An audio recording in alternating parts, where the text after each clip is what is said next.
ଜୀବନର ପରିସର ଅତି ସୀମିତ। ଅଦର୍ଶନରେ କାହାରି ହୃଦୟରେ ଚଞ୍ଚଳତା ହୁଏତ ପ୍ରକାଶ ପାଏନା। କୌଣସି ଜୀବନ ତାର ପ୍ରତୀକ୍ଷାରେ ବେଦନା ବିଧୁର ହୋଇ ଉଠେନା, ଏହା ସତ୍ୟ। ପାଣି ଭିତରେ ଫୋପାଡ଼ି ଦେଲେ ଉବୁଟୁବେଇ ହୋଇ ବଞ୍ଚିବାର ଚେଷ୍ଟାରେ ପିଲା ପହଁରିବାକୁ ଶିଖିଯାଏ। ଜମାଟ ବନ୍ଧା ଅନ୍ଧାର ଘର ଭିତରେ ଆବଦ୍ଧ ହୋଇ ରହିବା ପାଇଁ ବାଧ୍ୟ ହେଲେ ମଣିଷ ମନରୁ ଅନ୍ଧାରର ବିଭୀଷିକାର ଭୟ କଟିଯାଏ। ମରଣର ଭୟରେ ବଞ୍ଚିବାର ଦୁର୍ବାର ଅଲଙ୍ଘନୀୟ ମୋହରେ ମଣିଷର ଭୟ ଅବସାଦ ଭ୍ରାନ୍ତି ଦୂର ହୋଇଯାଏ। ଜୀବନ ତା ପାଖରେ ନିଛକ ଜୀବନ ଛଡ଼ା ଆଉ କିଛି ନୁହେଁ। ବହୁରଙ୍ଗର ସମାରୋହ ନୁହେଁ। ଭିନ୍ନ ଭିନ୍ନ ଭାବରେ ବହୁ ରଙ୍ଗକୁ ଜାଣିବା ପାଇଁ ଜୀବନ ଏକ ଅଧ୍ୟୟନ। ଶ୍ରୋତାବନ୍ଧୁ, ଏହି ବକ୍ତବ୍ୟ ଥିଲା ଆନ୍ତର୍ଜାତୀୟ ଶିକ୍ଷକ ସଂଗଠନର ପିତାମହ ଭୀଷ୍ମ, ଓଡ଼ିଶାରେ ଶିକ୍ଷାର ବ୍ୟବସ୍ଥାପକ, ଖୋର୍ଦ୍ଧାର ସାଂସ୍କୃତିକ ପ୍ରେକ୍ଷାପଟକୁ ନୂତନ ଉଚ୍ଚତା ପ୍ରଦାନ କରିଥିବା ବାମପନ୍ଥୀ ଶିକ୍ଷକ ନେତା ସୁସାହିତ୍ୟିକ ଦିବଙ୍ଗତ ଅବନୀ ବରାଳଙ୍କର। ଆଜି ଅବନୀ ବରାଳଙ୍କର 91ତମ ଜୟନ୍ତୀ। ଏହି ଅବସରରେ ସାହିତ୍ୟ ସଂସ୍କୃତି ଚିନ୍ତନ ୟୁଟ୍ୟୁବ୍ ଚ୍ୟାନେଲ ତାଙ୍କ ପ୍ରତି ଆନ୍ତରିକ ଗଭୀର ଶ୍ରଦ୍ଧା ନିବେଦନ କରୁଛି ଏବଂ ତାଙ୍କୁ ହିଁ ନେଇ ଆଜିର ଆମର ଏହି ଆଲୋଚନା। ମନରେ ନେତୃତ୍ୱର ଊର୍ଜା, ଆଖିରେ ଅନାଗତ ସମୟକୁ ଭେଦ କରିପାରିବାର ସ୍ଫୁର୍ତ୍ତି, ତୀର୍ଯ୍ୟକ୍ ଦୃଷ୍ଟି ଓ ହୃଦୟରେ ମାନବ ପ୍ରେମ, ଜୀବନ ମୂଲ୍ୟ ଏସବୁ ମିଶିଗଲେ ହୁଅନ୍ତି ଅବନୀ ବରାଳ। ଜ୍ୟେଷ୍ଠ ଆଷାଢ଼ ଶୁକ୍ଳପକ୍ଷ ଦ୍ୱିତୀୟା ଜୁନ୍ 3 ତାରିଖରେ 1935 ମସିହାରେ ଅବିଭକ୍ତ କଟକ ଜଗତସିଂହପୁର ଜିଲ୍ଲା ଅନ୍ତର୍ଭୁକ୍ତ ବିରିଡ଼ି ବ୍ଲକର ହଳଦିଆପଡ଼ା ଗ୍ରାମରେ ପିତା ଭ୍ରମରବର ବରାଳ, ମାତା ଜେମାମଣି ବରାଳଙ୍କର କୋଳମଣ୍ଡନ କରି ଅବନୀ ବରାଳ ଭୂମିଷ୍ଠ ହୋଇଥିଲେ। ସକ୍ରିୟତା, କଠୋର ପରିଶ୍ରମ, ଅସୀମ ଭାବପ୍ରବଣତା ଓ ମାନବୀୟ ସମ୍ବେଦନାର ମୂର୍ତ୍ତ ରୂପ ଥିଲେ ଶ୍ରୀଯୁକ୍ତ ଅବନୀ ବରାଳ। ଜୀବନବାଦୀ ସାହିତ୍ୟିକ, କଥାକାର ଭାବରେ ଅବନୀ ବରାଳ ଜଣେ ଭର୍ସଟାଇଲ୍ ବ୍ୟକ୍ତିତ୍ୱ, ବହୁମୁଖୀ ପ୍ରତିଭାରେ ଧନୀ। ସେ ଏକାଧାରରେ ଥିଲେ ଜଣେ ଔପନ୍ୟାସିକ, ଗାଳ୍ପିକ, ପ୍ରାବନ୍ଧିକ, ଅନୁବାଦକ, ସମାଲୋଚକ, ମଞ୍ଚ କଳାକାର, ଜୀବନୀକାର, ଭ୍ରମଣକାରୀ ତଥା ଜଣେ ଶିଶୁ ସାହିତ୍ୟିକ। କାହିଁକି ଲେଖୁଥିଲେର ଉତ୍ତରରେ ସେ କହନ୍ତି, ମୁଁ ସମାଜ ପାଇଁ ସାହିତ୍ୟକୁ ରୁଦ୍ଧିମନ୍ତ କରିବାକୁ ଲେଖୁଛି, ସମ୍ମାନ ପାଇଁ ନୁହେଁ। ଶ୍ରୀ ବରାଳଙ୍କୁ ଓଡ଼ିଶା ସାହିତ୍ୟ ଏକାଡେମୀ ପୁରସ୍କାର ପ୍ରାପ୍ତ ହୋଇଛି। ଏତଦ୍‌ବ୍ୟତୀତ ବିଭିନ୍ନ ସାହିତ୍ୟ ସଂଗଠନ ଦ୍ୱାରା ସେ ସମ୍ମାନିତ ସମ୍ବର୍ଦ୍ଧିତ। ଅନୁଦିତ ପୁସ୍ତକ ଇସ୍ପାତ ପାଇଁ ସର୍ବଭାରତୀୟ ସ୍ତରରେ ମର୍ଯ୍ୟାଦା ସମ୍ପନ୍ନ ସୋଭିଏତ୍ ଲ୍ୟାଣ୍ଡ ନେହେରୁ ପୁରସ୍କାର ତାଙ୍କୁ ପ୍ରାପ୍ତ ହୋଇଛି। ଅବନୀ ବରାଳ ଜଣେ ଶିକ୍ଷକ ନେତା ଥିଲେ। ଶିକ୍ଷାୟତନ ସମସ୍ୟା, ଶିକ୍ଷା ସମସ୍ୟାକୁ ବୁଝୁଥିବା ଏଭଳି ଜଣେ ବ୍ୟବସ୍ଥାପକ ଯେ ଅନ୍ୟର ଅଧିକାରକୁ ଦାବି କରନ୍ତି, ସେଥିପାଇଁ କରିଛନ୍ତି ଅବିଶ୍ରାନ୍ତ ପରିଶ୍ରମ ଓ ସଂଗ୍ରାମ। ଶିକ୍ଷା ସମସ୍ୟାକୁ ନେଇ ମେମୋରାଣ୍ଡମ୍ ଲିଫଲେଟ୍ ଭିତରେ ତାଙ୍କର ସୃଜନଶୀଳତା ବାଧାପ୍ରାପ୍ତ ହୋଇଛି ନିଶ୍ଚୟ। ତେବେ ଜୀବନର ଘାତ ପ୍ରତିଘାତ ମଧ୍ୟ ଦେଇ ଯେ ଜୀବନ ସାଧନା କରେ, ଜୀବନ ତମାମ ସାଧନା କରେ, ସେ ହିଁ ତ ପ୍ରକୃତ ସାଧକ। ଶ୍ରୋତାବନ୍ଧୁ, ଅବନୀ ବରାଳ ସେମିତି ଜଣେ ନିର୍ଭୀକ ସାହିତ୍ୟିକ ଥିଲେ। ବହୁଧା ବିଭକ୍ତ ବ୍ୟକ୍ତିତ୍ୱର ଅଧିକାରୀ ଅବନୀ ବରାଳ ଅର୍ଦ୍ଧ ଶତାବ୍ଦୀରୁ ଊର୍ଦ୍ଧ୍ୱ ପ୍ରାୟ 60 ଦଶନ୍ଧି ଧରି ନିଜ ଜୀବନକୁ ଶିକ୍ଷା, ରାଜନୀତି ଓ ସାହିତ୍ୟ ପାଇଁ ଉତ୍ସର୍ଗ କରିଛନ୍ତି। 1935 ମସିହା ଜୁନ୍ 3ରେ ଜନ୍ମିତ ଶ୍ରୀ ବରାଳଙ୍କର 2013 ନଭେମ୍ବର 2ରେ ଦେହାବସାନ ହୋଇଥିଲା। 78 ବର୍ଷର ଆୟୁଷ୍କାଳ ଭିତରେ ସେ ଓଡ଼ିଆ ଭାଷା ସାହିତ୍ୟ ସହିତ ସମାଜକୁ ଯେଉଁ ଅଦ୍ୱିତୀୟ ଅବଦାନ ଦେଇଛନ୍ତି, ତାହା ନିଶ୍ଚିତ ଭାବରେ ସ୍ମରଣୀୟ। ତାଙ୍କ ଆବିର୍ଭାବ ସମୟକୁ ଯଦି ଆମେ ଦୃଷ୍ଟିରେ ରଖିବା, ବିଶ୍ୱରେ ବୈପ୍ଳବିକ ପରିବେଶ ବ୍ୟାପକ ଭାବରେ ଥିଲା। ରୁଷୀୟ ଅକ୍ଟୋବର ବିପ୍ଳବ, ଫରାସୀ ବିପ୍ଳବ, ଶିଳ୍ପ ବିପ୍ଳବ, ଉପନିବେଶବାଦ, ଆନ୍ତର୍ଜାତିକ କମ୍ୟୁନିଷ୍ଟ ସଂସ୍କାର ପ୍ରତିଷ୍ଠା ସହିତ ଓଡ଼ିଆ ସାହିତ୍ୟରେ 1936 ମସିହା ବେଳକୁ ନବଯୁଗ ସାହିତ୍ୟ ସଂସଦ ଆଧୁନିକ ପତ୍ରିକାର ପ୍ରକାଶନ ମଧ୍ୟ ହୋଇଥିଲା। ଦାସତ୍ୱକୁ ଛିନ୍ନ କରିବାର ଅବସ୍ଥା, ସଂଗ୍ରାମ ଓ ଶାନ୍ତି ଏହି ଦ୍ୱୈତ ଭାବର ସ୍ଥିତି ଥିଲା ସମାଜରେ। ସର୍ବତ୍ର ଗଭୀର ହତାଶା, ଅବିଶ୍ୱାସ, ଏମିତି ଏକ ସଂଘାତପୂର୍ଣ୍ଣ ପରିବେଶରେ ଦିବଂଗତ ଅବନୀ ବରାଳଙ୍କର ଆବିର୍ଭାବ ହୋଇଥିଲା। ଶିକ୍ଷା କ୍ଷେତ୍ରକୁ ଦୃଷ୍ଟିରେ ରଖିଲେ ଆମେ ଦେଖିପାରିବା, ପିତା ଭ୍ରମରବର ବରାଳ ଥିଲେ ଜଣେ ପୋଷ୍ଟମାଷ୍ଟର। ତାଙ୍କ ଚାକିରିରେ ବାରମ୍ବାର ବଦଳି ଯୋଗୁଁ ଅବନୀଙ୍କୁ ବହୁ ସ୍ଥାନକୁ ଯାଇ ରହିବାର ସୁଯୋଗ ମିଳିଥିଲା। ତେବେ ଶ୍ରୀ ଅବନୀ ବରାଳ ବାଲେଶ୍ୱର ପ୍ରାଥମିକ ବିଦ୍ୟାଳୟ, ବାଲେଶ୍ୱର ମିଶନ ଉପ୍ରା ବାଳିକା ବିଦ୍ୟାଳୟ, ଅନୁଗୁଳ ଅମଲାପଡ଼ା ପ୍ରାଥମିକ ବିଦ୍ୟାଳୟ, ଅର୍ଲାଣ୍ଡୋ ଉପ୍ରା ବିଦ୍ୟାଳୟ, କଟକ ପ୍ୟାରିମୋହନ ଏକାଡେମୀ ଭଳି ବିଦ୍ୟାଳୟରେ ସ୍କୁଲ ଶିକ୍ଷା ସମାପ୍ତ କରିଥିଲେ। 1950 ମସିହାରେ ରେଭେନ୍ସା କଲେଜିଏଟ ସ୍କୁଲ, ପୁରୀ ମହାବିଦ୍ୟାଳୟରୁ ଇଣ୍ଟରମିଡିଏଟ ଶିକ୍ଷା ସମାପ୍ତ କରି ଖ୍ରୀଷ୍ଟ କଲେଜରୁ ଓଡ଼ିଆ ସମ୍ମାନରେ ସ୍ନାତକ ଓ ରେଭେନ୍ସାରୁ ସ୍ନାତକୋତ୍ତର ଶିକ୍ଷା ସମାପ୍ତ କରି ଢେଙ୍କାନାଳ ସରକାରୀ ମହାବିଦ୍ୟାଳୟରେ ଅଧ୍ୟାପକ ଭାବରେ ନିଯୁକ୍ତି ପାଇଥିଲେ। ବେସରକାରୀ ସ୍ତରରେ ଓଡ଼ିଶାର ଶିକ୍ଷକମାନଙ୍କ ସମସ୍ୟାର ପ୍ରତିନିଧିତ୍ୱ କରିବା ନିମନ୍ତେ ସେ ଚାକିରିରୁ ଇସ୍ତଫା ଦେଇ ଆଜୀବନ ବେସରକାରୀ କଲେଜରେ ଅଧ୍ୟାପନରତ ରହିଥିଲେ।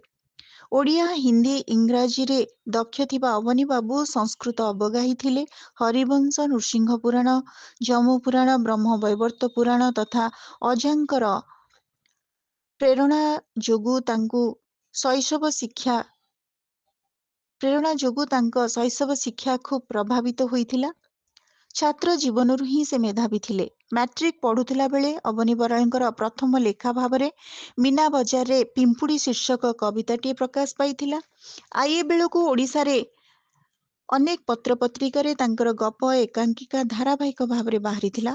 କଟକ ମହାନଦୀ ବନ୍ଧର ବ୍ୟାରିକେଡରେ ବସି ସେ ଅନେକ ଗପ, କବିତା, ଉପନ୍ୟାସ ଲେଖିଛନ୍ତି। ଶ୍ରୀ ବରାଳ ଢଙ୍କା ପତ୍ରିକାର ସମ୍ପାଦକ ଥିଲେ। ପୂର୍ଣ୍ଣଗ୍ରାସ ଏବଂ ଯୁଗଯାତ୍ରୀ ନାମରେ କଟକର କଥାକାର ସଂଘ ପକ୍ଷରୁ ଏକାଙ୍କିକା ମଧ୍ୟ ବାହାର କରିଥିଲେ। ଛାତ୍ର ଜୀବନରୁ ଶ୍ରୀ ବରାଳ ନାଟକ ଲେଖିଥିଲେ, ଅଭିନୟ କରିବା ସହିତ ନିର୍ଦ୍ଦେଶନା ମଧ୍ୟ ଦେଇଥିଲେ। ସେ ନିଜ ସମ୍ପର୍କରେ ଉଲ୍ଲେଖ କରନ୍ତି, ମୁଁ କଲେଜରେ ପଢ଼ିବାକୁ ଆରମ୍ଭ କରିବା ଦିନୁ ବାମପନ୍ଥୀ ଏବଂ କମ୍ୟୁନିଷ୍ଟ ପାର୍ଟିର ସଭ୍ୟ ହେଲି। ବହୁ କାଳରୁ ମୁଁ କମ୍ୟୁନିଷ୍ଟ ପାର୍ଟିର ଜାତୀୟ ପରିଷଦର ସଭ୍ୟ ମଧ୍ୟ ଥିଲି। ସେହି କ୍ରମରେ ହଠାତ୍ କମ୍ୟୁନିଷ୍ଟ ପାର୍ଟିର ରାଜ୍ୟ ସମ୍ପାଦକ ପଦ ସମ୍ଭାଳିବାକୁ ପଡ଼ିଲା। ଦଳର କାର୍ଯ୍ୟ କରିବା ଏବଂ ଶିକ୍ଷକ ମହାସଂଘରେ ରହି କାମ କରିବା ସମ୍ଭବ ହେଲା ନାହିଁ, ଯଦିଓ ରାଜନୈତିକ ବାଧା କିଛି ନଥିଲା। 1956 ମସିହାରେ ଅବନୀ ବରାଳ ସୀମା ଆନ୍ଦୋଳନର ନେତୃତ୍ୱ ନେଇଥିଲେ। ଭାରତୀୟ ଗଣନାଟ୍ୟ ସଂଘ, ବାମପନ୍ଥୀ ସାଂସ୍କୃତିକ ସଂଗଠନ ସହିତ ଆଇପିଟିଏ ଇଣ୍ଡିଆନ ପିପୁଲ୍ସ ଥିଏଟର ଆସୋସିଏସନର ସେ ଥିଲେ ସାଧାରଣ ସମ୍ପାଦକ। ନିଖିଳ ଉତ୍କଳ ଛାତ୍ର ସଂଘର ସେ ନେତୃତ୍ୱକାରୀ ଭୂମିକା ମଧ୍ୟ ନେଇଥିଲେ। ତାଙ୍କର ସମସାମୟିକ ଥିଲେ ସେତେବେଳର ପ୍ରଖ୍ୟାତ କମ୍ୟୁନିଷ୍ଟ ନେତା ଗୁରୁଚରଣ ପଟ୍ଟନାୟକ, ରାମକୃଷ୍ଣ ପତି, ଶରତ ପଟ୍ଟନାୟକ ପ୍ରମୁଖ। ପରେ ସେ ଶିକ୍ଷକ ମହାସଂଘର ପ୍ରମୁଖ ନେତା ଭାବରେ ନିଖିଳ ଉତ୍କଳ ବେସରକାରୀ କଲେଜ ଶିକ୍ଷକ ସଂଘର ସାଧାରଣ ସମ୍ପାଦକ ହୋଇଥିଲେ। ଶ୍ରୀ ଅବନୀ ବରାଳ ବୃତ୍ତିଗତ ଜୀବନରେ ଶିକ୍ଷକତା କରୁଥିଲେ ହେଁ ପ୍ରବୃତ୍ତିରେ ସେ ଥିଲେ ଜଣେ ଆବେଗପ୍ରବଣ ସାହିତ୍ୟିକ। ଶିକ୍ଷା, ଶିକ୍ଷକ, ଶିକ୍ଷାୟତନ ସହିତ ତାଙ୍କର ପ୍ରତ୍ୟକ୍ଷ ସମ୍ପୃକ୍ତି ଥିଲା। ପ୍ରାଣନାଥ ମହାବିଦ୍ୟାଳୟର ଓଡ଼ିଆ ଭାଷା ସାହିତ୍ୟ ବିଭାଗ ପ୍ରତି ଥିଲା ତାଙ୍କର ଅହେତୁକ ଅନୁରାଗ। ଅବନୀ ବରାଳଙ୍କ ବ୍ୟକ୍ତିସତ୍ତା ଥିଲା ଚତୁର୍ମୁଖୀ। ସେ ଥିଲେ ଶିକ୍ଷକ, ସେ ଥିଲେ କଳାକାର, ସେ ଥିଲେ ସାହିତ୍ୟିକ, ସେ ଥିଲେ ନେତା। ଭାରତୀୟ ଗଣନାଟ୍ୟ ସଂଘ ସହିତ ସମ୍ପୃକ୍ତି। ଟ୍ରେଡ୍ ୟୁନିୟନର ନେତା ଭାବରେ ବନ୍ୟା, ବାତ୍ୟା ସମୟରେ କାକଟପୁର, କୁଜଙ୍ଗ, ଏରସମା ଅଞ୍ଚଳରେ ରିଲିଫ ବଣ୍ଟନ ଠାରୁ ଆରମ୍ଭ କରି ଉତ୍କଳ ମହିଳା ସମିତି, ଅଖିଳ ଭାରତ ଛାତ୍ର ଓ ଯୁବ ସଂଘର ନେତୃତ୍ୱକାରୀ ମାର୍ଗଦର୍ଶକ ସାଜିଥିଲେ ସେ। ଜଣେ କଳାକାର ଭାବରେ ମାଟିର ମଣିଷ ନାଟ୍ୟ ରୂପ ଦେଇ ନେତ୍ରମଣି ଚରିତ୍ରରେ ଅଭିନୟ କରିବା ସହିତ ଶିଳ୍ପୀ ଏକାଙ୍କିକାର ନିର୍ଦ୍ଦେଶନା ଓ ଭୂମିକା ସହିତ ଖୋର୍ଦ୍ଧା ସହରର ସାଂସ୍କୃତିକ ଜୀବନକୁ ନେଇ ତାଙ୍କର ଉତ୍ସର୍ଗୀକୃତ ଜୀବନ ଥିଲା ବାସ୍ତବିକ ଭାବରେ ଅନନ୍ୟ। 6ଟି ଉପନ୍ୟାସ, 2ଟି ଭ୍ରମଣ ବୃତ୍ତାନ୍ତ, 4ଟି ପ୍ରବନ୍ଧ, 3ଟି ଜୀବନୀ, 2ଟି ଅନୁବାଦ, 2ଟି ଗଳ୍ପ ସଂକଳନ, ଯେଉଁଥିରେ 58ଟି ଗଳ୍ପ ସନ୍ନିବେଶିତ। ତାହା ହିଁ ହେଉଛି ତାଙ୍କର ସାରସ୍ୱତ ସାଧନାର ପଥ। ସ୍ମାରକୀ ଅବନୀ ବରାଳଙ୍କ ସୃଷ୍ଟିରେ ରହିଛି ଅପରାହ୍ନର ଛାୟା, ଯାହାକି ଏକ ଉପନ୍ୟାସ। ଉପନ୍ୟାସରେ ରହିଛି ଏ ରାତ୍ରି ମାୟାବିନୀ, ଶେଷ ରାତିର କବିତା, ମାୟାବିନୀ ମଞ୍ଚ, ଏକା ଏକା ସଂଳାପ ନିର୍ଜନତାର, ପ୍ରେମର ଅନ୍ୱେଷଣରେ ଗୋଟିଏ ତରୁଣୀ। ଏବଂ ପ୍ରବନ୍ଧ ସାହିତ୍ୟରେ ରହିଛି ଶିକ୍ଷାର ସ୍ଥିତି, ଦୁସ୍ଥିତି, ସତ କହିବାକୁ କିଆଁ ଡରିବି। ଭ୍ରମଣ ସାହିତ୍ୟରେ ରହିଛି ହିରୋସୀମା, ନାଗାସାକି। ଜୀବନୀ ସାହିତ୍ୟରେ ରହିଛି ଆସିଛି ମୁଁ ଆସିଛି କବି ଅନନ୍ତ ପଟ୍ଟନାୟକ, କ୍ରାନ୍ତିର ଗୁରୁ ପ୍ରଫେସର କୃଷ୍ଣ ପ୍ରସାଦ ପଟ୍ଟନାୟକ, କୋଟି ପ୍ରାଣର ମଣିଷ ପ୍ରାଣନାଥ ପଟ୍ଟନାୟକ। ଅନୁବାଦ ସାହିତ୍ୟରେ ଲାଲ ଅଝାଲ ଅନୁବାଦ ସାହିତ୍ୟ, ଇସ୍ପାତ ଅନୁବାଦ ଉପନ୍ୟାସ, ଟଲଷ୍ଟୟଙ୍କ ଶିଶୁ କାହାଣୀ। ସମାଲୋଚନା ସାହିତ୍ୟରେ ରହିଛି ସ୍ୱାଧୀନତା ସଂଗ୍ରାମୀ କମରେଡ ନନ୍ଦକିଶୋର ପଟ୍ଟନାୟକ ରଚନା ସମ୍ଭାର ଇତ୍ୟାଦି। ଶ୍ରୋତାବନ୍ଧୁ, ଆଜି ଆମେ ଶୁଣୁଛେ ସାରସ୍ୱତ ସାଧକ ଶ୍ରୀଯୁକ୍ତ ଅବନୀ ବରାଳଙ୍କୁ। ତାଙ୍କ ସମ୍ପର୍କିତ ଏକ ସୁନ୍ଦର ଜୀବନୀ ରହିଛି। ଚାଲିଛି ଚାଲିବି ନ ପଡ଼ିବି ଥକି, ଜଣେ ବିରଳ ବିପ୍ଳବୀର କାହାଣୀ। ପୁସ୍ତକଟି ସାରସ୍ୱତ ସାଧକ ଶ୍ରୀ ଅବନୀ ବରାଳଙ୍କ ଜୀବନୀକୁ ନେଇ। ଏହାର ଲେଖକ ହେଉଛନ୍ତି ବହୁମୁଖୀ ପ୍ରତିଭାର ଧନୀ, ଅଜାତ ଶତ୍ରୁ, ବିଶିଷ୍ଟ ସାମ୍ୟବାଦୀ ଚିନ୍ତକ ପ୍ରାଣନାଥ ପଟ୍ଟନାୟକଙ୍କ ସୁଯୋଗ୍ୟ ଉତ୍ତରଦାୟାଦ, ଭୁବନେଶ୍ୱର ପ୍ରତିଷ୍ଠା ସମିତିର ସଭାପତି, ଓଡ଼ିଶା ସାହିତ୍ୟ ଏକାଡେମୀ ପୁରସ୍କାର ପ୍ରାପ୍ତ ବରିଷ୍ଠ ଖ୍ୟାତନାମା ସାମ୍ବାଦିକ, ସ୍ତମ୍ଭକାର ଲେଖକ ଶ୍ରୀ ପ୍ରଦୋଷ କୁମାର ପଟ୍ଟନାୟକ।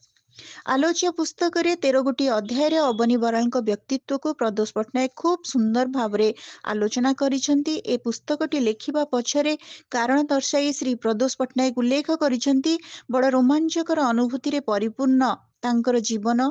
ବହୁମୁଖୀ ପ୍ରତିଭାର ଅପୂର୍ବ ସମାହାର ଘଟିଛି ଅବନୀ ବରାଳଙ୍କ ବ୍ୟକ୍ତିତ୍ୱରେ। ଓଡ଼ିଶାର ଶିକ୍ଷକ ଆନ୍ଦୋଳନ, ସାମ୍ୟବାଦୀ ଆନ୍ଦୋଳନ, ବିଭିନ୍ନ ଗଣସଂଗ୍ରାମ, ସାହିତ୍ୟ, ସଂସ୍କୃତି, ଶିକ୍ଷା କ୍ଷେତ୍ରରେ ଅବନୀ ବାବୁଙ୍କ ମହତ୍ୱପୂର୍ଣ୍ଣ ଭୂମିକା ଉପରେ ଆଲୋକପାତ କରିବାକୁ ମୁଁ ଉଦ୍ୟମ କରିଛି। ଦୈନିକ ସମାଜ ତଥା ଓଡ଼ିଶା ଭାସ୍କର ଭଳି ଖବରକାଗଜର ସମ୍ପାଦକ ତଥା ମୁଖ୍ୟ ସମ୍ପାଦକ ଭାବରେ କାର୍ଯ୍ୟ କରିଥିବା ପ୍ରଦୋଷ ପଟ୍ଟନାୟକ ଏହି ଜୀବନୀ ପୁସ୍ତକରେ ଧୂଳି ଧୂସରିତ କଟକରୁ ବିଶ୍ୱବିଖ୍ୟାତ ମଣିଷ ସାଜିଥିବା ଅବନୀ ବରାଳଙ୍କ ଜନ୍ମ, ଜୀବନ, ସଂଗ୍ରାମ, ସଂସ୍କୃତି ଓ ରଙ୍ଗମଞ୍ଚରୁ ଗଣ ଆନ୍ଦୋଳନ, ଓଡ଼ିଶା ସାହିତ୍ୟ, ଶିକ୍ଷାବିତ୍ ଭାବରେ କର୍ମାନୁଷ୍ଠାନ, ଶିକ୍ଷକ ଆନ୍ଦୋଳନର ଯୋଦ୍ଧା ଓ ନାୟକ ଭାବରେ ଅବନୀ ବରାଳ, ଶିକ୍ଷକ କର୍ମଚାରୀ ସଂଗଠନର ସମନ୍ୱୟ, କମ୍ୟୁନିଜିମ୍, ବାତ୍ୟା ବନ୍ୟା ଦୁର୍ଗତଙ୍କ ସେବା, ପୋସ୍ପୋ ବିରୋଧୀ ଜନ ଆନ୍ଦୋଳନ, ଉଦାର ମାନବବାଦ ସହିତ ଜଣେ ମଣିଷ ଭଳି ମଣିଷ ରୂପେ ଜନସାଧାରଣଙ୍କ ହୃଦୟରେ ସ୍ୱତନ୍ତ୍ର ସ୍ଥାନ ଅଧିକାର କରିଥିବା ଅବନୀ ବରାଳଙ୍କ ସମ୍ପର୍କରେ ବ୍ୟାପକ ତଥ୍ୟ ସନ୍ନିବେଶିତ ହୋଇଛି। ପ୍ରେମର ଅନ୍ୱେଷଣରେ ଗୋଟିଏ ତରୁଣୀ, ଏହା ଥିଲା ଅବନୀ ବାବୁଙ୍କର ପ୍ରଥମ ଉପନ୍ୟାସ। ଏଥିରେ ଗୋଟିଏ ନାରୀର ଜୀବନରେ ଆସିଥିବା ଧୀରେନ୍, ରମେଶ, ଜଗନ୍ନାଥ ନାମକ ପୁରୁଷମାନଙ୍କ ଭିତରେ ସେ ପ୍ରେମ ଖୋଜିଛି, ସେମାନଙ୍କ ଜୀବିଚ୍ଛାର ଶିକାର ହେଉଛି, ପ୍ରତାରିତ ହେଉଛି। ପ୍ରେମ ଯେ ଦେହ ନୁହେଁ ର ଅନୁଭବକୁ ନେଇ ଅବସାଦଗ୍ରସ୍ତ ହେଉଛି ଏବଂ ପରିଶେଷରେ ତାର ଗର୍ଭସ୍ଥ ସନ୍ତାନକୁ ନିର୍ବିକାର ହୋଇ ଆପଣେଇ ନେଇଥିବା ମନୋଜ ନାମକ ପୁରୁଷଟିକୁ ସେ ଭଲ ପାଇ ବସିଛି। ତାଙ୍କର ଉତ୍ତାପହୀନ ଆନ୍ତରିକ ସ୍ପର୍ଶ ଭିତରେ ପ୍ରେମର ମଧୁରତମ ଅନୁଭବକୁ ନେଇ ଆହ୍ଲାଦିତ ହେଉଛି ତରୁଣୀଟି। ମାଳିନୀ ଦାସ ନାମ୍ନୀ କିଶୋରୀ ତରୁଣୀ ଓ ନାରୀ ଜୀବନରେ ପ୍ରେମ ଭଳି ମନେ ହେଉଥିବା ମାୟା ଭିତରେ ମନୋଜ ନାମକ ପୁରୁଷ ଦେହାତୀତ ପ୍ରେମର ମହତ୍ୱକୁ ବୁଝାଇଛି। ମନୋଜ ପ୍ରତାରଣାକୁ ହୀନ ମଣେ, ଦେହଟା ମଣିଷର ସବୁ କିଛି ନୁହେଁ। ଏହା ହିଁ ହେଇଛି ଏହି ଉପନ୍ୟାସର ପ୍ରତିପାଦ୍ୟ ବିଷୟ। ଅବନୀ ବରାଳଙ୍କର ଏହି ପ୍ରଥମ ଉପନ୍ୟାସ ପ୍ରେମର ଅନ୍ୱେଷଣରେ ଗୋଟିଏ ତରୁଣୀରେ ପାଠକ ଜୀବନ ଅନ୍ୱେଷା ପାଇବା ବେଳେ ମାୟାବିନୀ ମଞ୍ଚ, ଯାହାକି ତାଙ୍କର ଅନ୍ୟତମ ଉପନ୍ୟାସ, ସେଥିରେ ପରିପକ୍ୱ ସ୍ଥିର ଜୀବନ ଦର୍ଶନକୁ ଉପଲବ୍ଧି କରିପାରିବ ପାଠକ। ଏ ଯୋଉ ମାୟାବିନୀ ମଞ୍ଚ, ସେତେବେଳେ ଓଡ଼ିଶାରେ ଅନ୍ନପୂର୍ଣ୍ଣା ରଙ୍ଗମଞ୍ଚ ପରେ ଜନତା ରଙ୍ଗମଞ୍ଚ ପ୍ରଭାବଶାଳୀ ଥିଲା। ମାରୁଆଡି ମାନେ ଜନତା ରଙ୍ଗମଞ୍ଚକୁ ଆୟତ୍ତ କରିବା ପୂର୍ବରୁ ଜନତା ରଙ୍ଗମଞ୍ଚକୁ ଶ୍ରୀ ବରାଳ ଉଦ୍ଧାର କରିଥିଲେ। ସେ ଥିଲେ ଏହାର ସେକ୍ରେଟାରୀ ଏବଂ ଦୀର୍ଘ ବର୍ଷ ପର୍ଯ୍ୟନ୍ତ ଦାୟିତ୍ୱ ତୁଲାଇଥିଲେ। ମଞ୍ଚରୁ ପାଉଥିବା ଅର୍ଥରେ ଅଭାବୀ ପିଲା ଓ ଅଭିନେତାମାନଙ୍କୁ ଆର୍ଥିକ ସହାୟତା କରୁଥିଲେ ଶ୍ରୀ ବରାଳ। ଶ୍ରୀ ବରାଳ ଓଡ଼ିଶାର ନାଟକ ଏବଂ ପେଶାଦାର ରଙ୍ଗମଞ୍ଚରେ ଜୀବନର ବହୁ କାଳ ବିତେଇଛନ୍ତି। ଆମେ ପୂର୍ବରୁ ତାଙ୍କର ଉପନ୍ୟାସ ମାୟାବିନୀ ମଞ୍ଚ କଥା ଆଲୋଚନା କରୁଥିଲେ। ନାଟକ ଓ ରଙ୍ଗମଞ୍ଚରେ ତାଙ୍କର ସ୍ଥିତି ତଥା ରଙ୍ଗମଞ୍ଚର ଚରିତ୍ରମାନଙ୍କୁ ନେଇ ପାଠକମାନଙ୍କୁ ସେ ଭେଟି ଦେଇଛନ୍ତି ଏହି ଉପନ୍ୟାସ ମାୟାବିନୀ ମଞ୍ଚ, ଯେଉଁଥିରେ ମଞ୍ଚ ଚରିତ୍ରମାନେ କାଗଜ ପୃଷ୍ଠା ଉପରକୁ ଜୀବନ୍ତ ଭାବରେ ଓହ୍ଲାଇ ଆସିଛନ୍ତି ମଞ୍ଚରୁ। ଏଥିରେ ଷ୍ଟେଜ, ଗ୍ରୀନ ରୁମ୍ ଦୃଶ୍ୟ, ମେକଅପ୍, ୱିଙ୍ଗସ୍, ନଟନଟି, ଅଭିନେତା ଅଭିନେତ୍ରୀ, ରଙ୍ଗମଞ୍ଚ, ମଞ୍ଚର ଛାଇ ଆଲୁଅ, ଦର୍ଶକ, ସ୍କ୍ରିନ୍, ଡ୍ରପ୍, ପ୍ରେକ୍ଷାଳୟ, ରିହର୍ସଲ, ଡିରେକ୍ଟର, ସଂସ୍କୃତି, ଡାୟଲଗ ଇତ୍ୟାଦି ଶବ୍ଦ ମାଧ୍ୟମରେ ନାଟକର ମଞ୍ଚ ମୂଲ୍ୟକୁ, ମଞ୍ଚ ରୂପକୁ ଅବତାରଣା କରାଯାଇଛି। ଗୋଟେ ବାସ୍ତବ ଜୀବନ ଆଉ ଗୋଟେ ଅବାସ୍ତବ ଜୀବନ, ଦିନର ଆଲୁଅରେ ବାସ୍ତବତା, ରାତିରେ ଅବାସ୍ତବତା, ଏଇ ଦୋଦୁଲ୍ୟମାନ ସ୍ଥିତିରେ ନାୟକ ନାୟିକା ମାନେ ନିଜର ଦ୍ୱନ୍ଦ୍ୱ ସଂଘାତକୁ ଦର୍ଶେଇଛନ୍ତି। ସୀତା, ସନ୍ଧ୍ୟା, ବେବି, ଗୀତା, ସୁନୀଲ, ଅନିଲା, ଅଭିରାମ, ନନ୍ଦ, ଭିକାରୀ, ସୁରେଶ, ବୁଲା ପ୍ରମୁଖ ଚରିତ୍ରମାନଙ୍କର ରଙ୍ଗମଞ୍ଚ ହୋଇଛି ଉପନ୍ୟାସ ମାୟାବିନୀ ମଞ୍ଚ। ଉଲ୍ଲେଖ କରିଛନ୍ତି ଆଲୋଚକ ଔପନ୍ୟାସିକ ଅବନୀ ବରାଳ ଏଥିରେ ଯେ ନାଟକର ଗୋଟିଏ ଗୋଟିଏ ଦୃଶ୍ୟ ଯାହା ସବୁ ଗୁନ୍ଥା ହୋଇ ହୋଇ ବଡ଼ ନାଟକଟିଏ ହୁଏ, ନାଟକର ଲକ୍ଷ୍ୟ ଚରିତ୍ରକୁ ନିଜ ଭିତରେ ପ୍ରକାଶିତ କରାଇବା, ମଞ୍ଚ ପରବର୍ତ୍ତୀ ପରିବେଶକୁ ଜୀବନ୍ତ ଭାବରେ ଶବ୍ଦାୟିତ କରିବା। ଉପନ୍ୟାସିକ ଲେଖିଛନ୍ତି, ନାଟକ ପରେ ସମସ୍ତ ଅଭିନେତା ଅଭିନେତ୍ରୀଙ୍କ ପାଇଁ କଳ୍ପନା ନୁହେଁ ବାସ୍ତବ ଜଗତଟିଏ ଅପେକ୍ଷା କରିଥାଏ ବୋଲି ସେ ବୁଝନ୍ତି। କିଛି ସମୟ ଆଗରୁ ଲକ୍ଷ ଲକ୍ଷ ଆଖି ଆଗରେ ଫୁଟି ଉଠିଥିବା ସଂସାରଟି ରାତିର ଅନ୍ଧାର ଭିତରେ ମିଳେଇଯାଏ, ନିଶ୍ଚିହ୍ନ ହୋଇଯାଏ। ମୋହ ସୃଷ୍ଟି କରୁଥିବା ସେ ରଙ୍ଗର ବିଭବ, ସେ ଆଲୋକର ବନ୍ୟା ନିଶ୍ଚିହ୍ନ ହୋଇଯାଏ। ନା, ଆଉ କଳ୍ପନା ନୁହେଁ, କାଳ୍ପନିକ ସେ ଦୁନିଆ ନୁହେଁ, ବାସ୍ତବକୁ ଫେରିଆସିବାକୁ ପଡ଼େ। ଭୋକରେ ପେଟ ଜଳୁଥାଏ, ସମସ୍ତେ କିଏ କୁଆଡ଼େ ଚାଲିଗଲେ, ମଣିଷ ନିଜକୁ ଦେଖେ ଏକାକୀ, ଖୁବ୍ ଏକାକୀ। ନିଜ ଛଡ଼ା ତା ପାଖରେ ଆଉ କିଛି ରହେନା, ଏକାଟିଆ ବତୀଟିଏ ଭଳି। ଡ୍ରାମା ପରେ ଯେଉଁ ଶୂନ୍ୟତା ବୋଧ, ଏପଟେ ଭଲ ବି ଲାଗେ ଡ୍ରାମା, ପୁଣି ଖରାପ ବି। ଏଇ କଥାକୁ ନେଇ ଔପନ୍ୟାସିକ ଅବନୀ ବରାଳ ଲେଖିଛନ୍ତି, ଜୀବନର ସମସ୍ତ କୋଳାହଳ ସରସତା ଯେମିତି ହଠାତ୍ ନୀରବ ହୋଇଯାଏ ମୁହୂର୍ତ୍ତକ ଭିତରେ। ଅତି ଗଣ୍ଡଗୋଳ କରୁଥିବା ଦୁଷ୍ଟ ପିଲା ଖୁବ୍ ବେମାର ପଡ଼ି ନୀରବ ହୋଇଗଲା ଯେମିତି ଘରେ। କିଛି ଦିନ ପର୍ଯ୍ୟନ୍ତ ରାତିଟା ଯାକ ମନେ ପଡୁଥିଲା ନାଟକର କାହାଣୀ, ଅଭିନୟ ସହ ଅଭିନେତାମାନଙ୍କର କଥାବାର୍ତ୍ତା, ଚାଲିଚଳନ। ଫଳରେ ରାତିରେ ନିଦ ହୁଏ ନା। ସମୟ ସମୟ କାନ୍ଦ ମାଡ଼େ, ଯେମିତି ଆଉ କାହା ସହିତ କେବେ ଦେଖା ହେବ ନାହିଁ। ନାଟକ ସାରି ବିଦାୟ ମାଗି ଫେରିଲା ବେଳେ ଅବା ଅନ୍ୟାନ୍ୟ ସମସ୍ତେ ଚାଲି ଯାଉଥିବା ବେଳେ ସେହି ଅବସାଦ ଆକସ୍ମିକ ଭାବରେ କ୍ଷଣକ ପାଇଁ ହେଲେ ମଧ୍ୟ ମନଟାକୁ ଆଚ୍ଛନ୍ନ କରିଦିଏ। ଅଲକ୍ଷ୍ୟରେ କାନ୍ଦି ଉଠେ ମନଟା, ଟଣିକି ଉଠେ କେଇଟା ସୂକ୍ଷ୍ମ ତନ୍ତ୍ରୀ, ପରକ୍ଷଣରେ ମିଳେଇଯାଏ ପୁଣି। ଏଇ ଯୋଉ ଦୁଷ୍ଟ ପିଲା ବେମାର ପଡ଼ି ଯେତେବେଳେ ନୀରବ ହୁଏ, ମଞ୍ଚ ମାୟା ଲିଭିଲା ପରେ ଯୋଉ ନୀରବତା, ତା ସହିତ ତାଙ୍କର ଯୋଉ ରୂପକ ସେ ଦେଇଛନ୍ତି, ସତରେ କେତେ ସୁନ୍ଦର ମେଟାଫରଟିଏ। ରାତ୍ରିର ଅକୃତ୍ରିମ ଆଲୋକ, ପୁଣି କୃତ୍ରିମ ଆଲୋକ, ଗୋଟେ ବାସ୍ତବତା ଆଉ ଗୋଟେ ଅବାସ୍ତବତା। ଯେଉଁ ରଙ୍ଗର ସମାରୋହ ତାକୁ ମଞ୍ଚ ଉପରେ ଏତେ ଲୋଭନୀୟ ଆକର୍ଷଣୀୟ କରିଥିଲା, ସକାଳର ଆଲୋକରେ କେତେ ବିଭତ୍ସ, କେତେ ଘୃଣ୍ୟ, ଏଇ କଥାକୁ ଉଲ୍ଲେଖ କରିଛନ୍ତି। ପୁଣି ମଧ୍ୟ କହୁଛନ୍ତି, ଏଇ ମଞ୍ଚରେ ପ୍ରଳୟ ବୋଲି କିଛି ବସ୍ତୁ ନାହିଁ। ଏଇଟା ଗୋଟେ ଅଞ୍ଚଳ, ମଞ୍ଚର ଅଞ୍ଚଳ, ଯୋଉଠି ପ୍ରଳୟ ବୋଲି କିଛି ବସ୍ତୁ ନାହିଁ। ସମସ୍ତେ ଘୋଷିଥିବା ବୋଲି ଆଉଡ଼ାନ୍ତି ପରସ୍ପରକୁ। ମଞ୍ଚ ଉପରେ, ମଞ୍ଚ ବାହାରେ ମନ ଦେହ ସବୁ ସେଇ ଅଭିନୟର ଅଙ୍ଗଭଙ୍ଗୀ ମାତ୍ର। ତେଣୁ ଏଠି ପ୍ରତାରଣା କାହିଁ? କବିମାନେ ଯାହା କହନ୍ତି, ଫୁଲକୁ ଆଦରରେ ତୋଳି ଧରି ସାଉଁଟି ରଖିବା ପାଇଁ, କି ସୌନ୍ଦର୍ଯ୍ୟ ଉପଭୋଗ କରିବା ପାଇଁ ସତରେ କେହି ଆସନ୍ତି ନାହିଁ।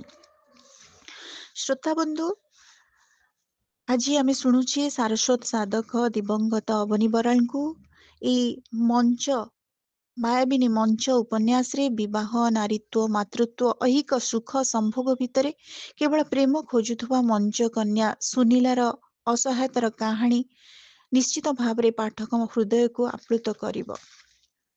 ତାଙ୍କର ଆଉ ଏକ ଆଲୋଚନା, ଯୋଉଟା କି ଅବନୀ ବରାଳଙ୍କ ଗପ ସବୁତକ, ଯେଉଁଥିରେ ଅବନୀ ବରାଳଙ୍କ ଲିଖିତ 58ଟି ଗଳ୍ପର ସମାହାର ରହିଛି। ଅତି ସୁନ୍ୟସ୍ତ ହୋଇଛି ଅବନୀ ବରାଳଙ୍କର ଗପ ସବୁତକ।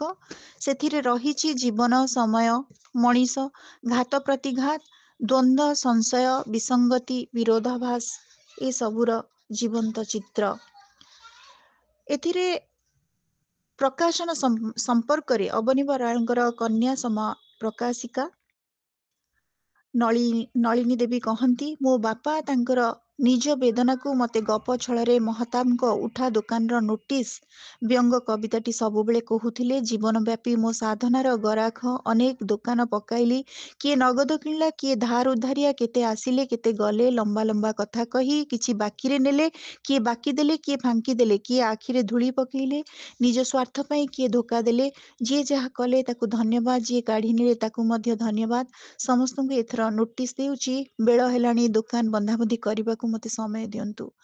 ନିଜ ଜୀବନକୁ ଖୋଲା ଫର୍ଦ୍ଦ ପରି ବଞ୍ଚୁଥିବା ମଣିଷ ଅବନୀ ବରାଳଙ୍କର ଏଇ ଗପ ପ୍ରକୃତରେ ପାଠକ ହୃଦୟକୁ ଆପ୍ଲୁତ କରିବ ନିଶ୍ଚୟ।